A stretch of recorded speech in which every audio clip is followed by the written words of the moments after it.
Good afternoon, Captain, Mrs. and Mr. Earring, Esme, Paige, Caleb, family and friends and shipmates of San Junior Grade County. I'm Lieutenant Mark Bote, Operations Officer on board USS Decatur. As I prepared this, I understood the difficulty that I was going to have writing it, and more so difficulty I would have delivering it to all of you. Out of all of the many months of schools and preparations the service community puts us through to become department heads, this is one thing they cannot ever replicate or prepare you for. Receiving news of a fallen shipmate, especially one that has had the impact on the ship and me as an individual, is something that no one can truly ever prepare you for.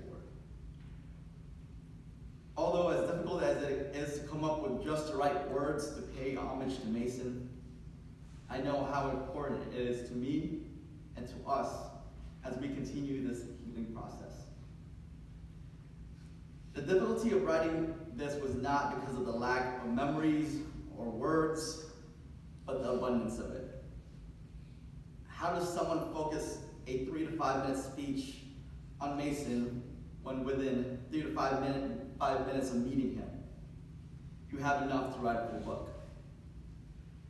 As most of you in this room have felt, you have had many conversations formally and informally on your interactions with Mason the past few weeks.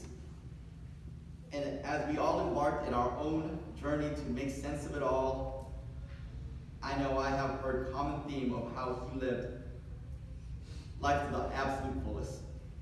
And as the kids say these days, in my eyes, he for one lived his best life. I had the pleasure of working with Mason for about a year and a half, as he was my first lieutenant and later on my assistant operations officer. As much as I would like to think that I taught and helped mold him as a naval officer, I know for a fact that he taught me and helped mold me into the naval officer that I am.